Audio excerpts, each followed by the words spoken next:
They call it the attack of the debt tsunami. Fueled by pandemic spending, countries, especially advanced economies, are experiencing incredible levels of debt that is leading to a rash of, they say, unforeseen consequences. Today, I'm going to share with you an article about why debt in the Western world and in advanced economies is out of control and why that should matter to you.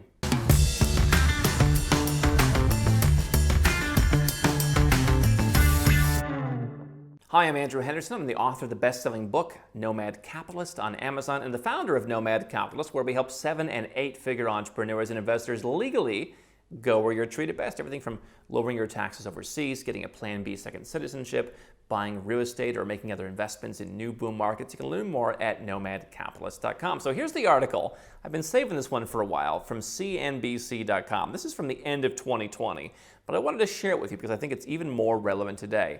And it talks about the attack of the debt tsunami. Coronavirus pushes global debt to record high. This has nothing to do with the coronavirus. This is government's response to a situation and how they've gone into incredible levels of debt. The key points include that the IIF said global debt would break new records in the coming months, this is the end of 2020, to reach $277 trillion by the end of the year, no doubt more now. Among advanced nations, debt surged above 432% of GDP in the third quarter, a 50 percentage point increase from 2019. Some emerging markets also doing poorly, with their levels rising to over 240% in some cases. Now, the article says the coronavirus crisis pushed global debt levels to a new high of over 272 trillion, planning to be 277 trillion by the end of the year. This would represent a debt to GDP ratio of 365%. It comes after governments across the world stepped up support for companies and citizens in the face of a global pandemic, which led to widespread stay-at-home orders. Businesses also had to look for alternative funding as activity came to a halt in the wake of COVID-19. Both events translated into higher borrowing and therefore more indebtedness. Now, as I sit here and look at this article 7 or 8 months later, I have been reflecting a lot about business and about protecting yourself and just everything we talk about here at Nomad Capitalist. And for me, what we've been saying for years, I went back and I saw a video we made about, I think, 11 different online business ideas, where we also talked about how you could take your current business and move that into the online realm. That has been something where, for us as a business and for the people that I know, being online, being remote, even if we have people in fixed locations at times, but being able to be virtual, being able to work from anywhere, being able to serve people from everywhere, not having high barriers to continuing operation, just running a good business in general, and oh, by the way, not paying so much in taxes, be able to build up a bigger emergency fund, a bigger war chest, be able to have more money to sustain itself. That was something that I told our team, which has grown dramatically since then, but I told our team at the beginning of the whole pandemic, which was, we're funded, no one's going to have a problem, there's no reason to worry, and oh, by the way, if you have a problem in your personal life, we're going to take care of it, so there's no reason to be alarmed. And we were able to do that because we ran our business not in one of these countries with 432% GDP, debt to GDP, but because we ran our business where it is treated best. Now, people will make something of the emerging world economies and say, well, hey, they don't look great either. The difference in some of these smaller emerging economies is, number one, they have better tax policies. Sure, that could always change, but guess what? It's changing in the Western world as well. The US wants to raise taxes. Canada, Australia, much of Western Europe is going to raise taxes. And so even if everyone raises taxes, you're still going to be better off. But here's the difference. Smaller countries, of which emerging markets often are going to need to be more competitive. They have to do something. Even some of the countries in the EU, like Portugal, I think the government, even if they don't like it, acknowledges they have to be competitive more than larger neighbors. They have to do something. They cannot be Spain or France. They cannot be the United States. They are not a legacy brand. They need to do something. And so that is a reason why your business should be virtual, remote, what have you, and it should be offshore. Where you can run it from anywhere and you can take advantage of all these benefits to be able to run a stronger business. The article continues, spurred by a sharp rise in government and corporate borrowing as the pandemic wears on, the global debt load increased $15 trillion in the first 3 quarters of 2020 and now stands above $272 trillion. The advanced nations, as we said, 432% of GDP in the third quarter. That is a big boost. The United States, which has implemented one of the biggest stimulus packages in the world, amounted for almost half of that rise. And now you're looking at what the results are. Now you're looking at what's happening. Now that it is not candidate Joe Biden, but President Joe Biden, personal income tax rates are going up. Corporate tax rates are going up. Rates on people who are overseas are going to go up. There's talk from the left about a wealth tax. They want capital gains tax rates to go up. They want to potentially tax unrealized capital gains for all you Bitcoin folks, or potentially for those of you who've been building up a business that you haven't sold yet. This is what you're getting as a result. In the Eurozone, where I'm hearing from more people who are concerned about the government even implementing extraterritorial taxes. I've heard a couple of Germans mention that. Government action led to an increase of $1.5 trillion in public debt over the same period to reach $53 trillion in the Eurozone. This is still below the region's all-time high of $55 trillion seen in the second quarter of 2014. Well, then I guess everything's fine. When the region was dealing with a sovereign debt crisis, in emerging markets, debt levels rose to over 248% of GDP, with countries like Lebanon, China, Malaysia, and Turkey experiencing the biggest rises in non-financial sector debt. The difference being is, again, you can still get something in some of those countries. Maybe not so much China, maybe not so much Lebanon. The other countries are opening their doors to investment and offering you something in return.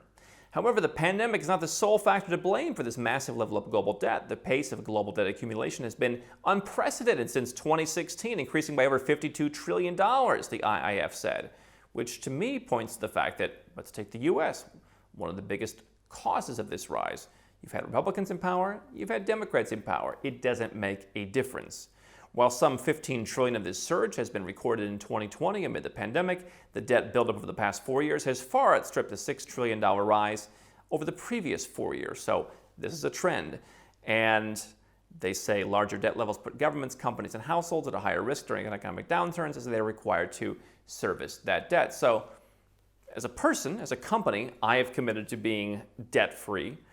I believe that's something that's valuable, and I believe it's much easier to do. It's certainly doable for anybody, but it's much easier to do when you're not paying a 50% tithe or a 40% tithe to a government, which, sure, some of you got a bunch of loans back. Some of you got the PPP loan in the U.S., and there's loan forgiveness. People were getting grants. People were getting free money.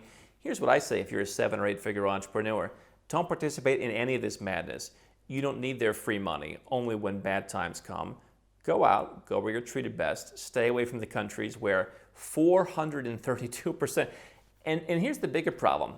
They mention, hey, politicians are going to say, oh, it's the pandemic. Their voters are going to say, well, what are you supposed to do? Now, as a business owner, you know you've got to cut through nonsense like that. What are you supposed to do? You ever heard something like that from someone who works for you or someone in your life? What are you supposed to do? You're supposed to be more fiscally responsible. You're supposed to have ways to manage this. Why isn't it you're not hearing about Singapore in any of these articles? Why is it you're not hearing about so many other places? And by the way, even places like the UAE, where they said, oh, well, Dubai, they needed to keep tourism going, so they opened up, they kept things going. They kept tourism open even when the other Emirates weren't. Listen, they're open for business. They are accessible. You start your company there. You bring yourself there. You can pay zero tax. There are benefits that you're not getting in the Western countries. They're not going to go and make it more attractive for you to move to the U.S. or to move to Australia or They're not going to make it easier. They're not going to make it more attractive. And the problem with these numbers is they're getting worse, which is what I've always said. You are going to have progressively worse policies because that's what people want. That's where the culture is going. The key element we talk about here is culture. I'm not talking about the culture of the country or the song or the dance. I'm talking about what people want at the voting place. They think it's okay. They are comfortable. In fact, many of them are happy. $6 trillion in debt? Why not? Let's make it $15 trillion. It's only going to get worse because people want their stuff. And so my solution is always go where you're treated best. Can you totally sidestep this if you're investing or participating in any way in the global economy? Of course not. But you can do the best to insulate yourself and to isolate yourself by going to places where we talked about Uruguay, for example. Listen, we're not going to go the wrong direction in taxes. We need to encourage people to do business. You see plenty of countries where they are still open for business, low taxes, zero taxes, get a residence permit, start a company, come on in, hire people. And so that's where you want to be going. In the face of all these problems, okay, listen, you can say, hey, we have these problems, where do we go from here? you try and attract people who want to solve the problem for you, who want to create wealth. It's not what the West is saying, and I think you'll see more of that, which is why you'll see the problem continue. Yes, some emerging markets have some problems. A lot of places have some problems, but at least you can get some deals and you can go where you're treated best. So people ask, Andrew, how do I get the most out of Nomad Capitalist? How do I begin my Nomad Capitalist journey? The first thing people do is they start right where you're at.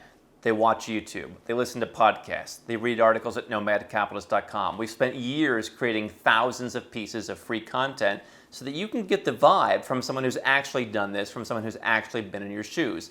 What they'll do next, they'll get a copy of the book. You can find it on Amazon. It costs a few bucks, and while it's not going to give you all the secrets, it's going to, again, give you more of the vibe. You're going to learn a lot of the things that I've learned.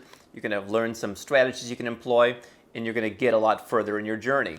From there, if you are the 7 or 8 figure entrepreneur investor, you can go to nomadcapitalist.com. You can click Become a Client. We're pretty busy these days, but we have availability to help a limited number of people who want to create a holistic plan, something that I think is so important.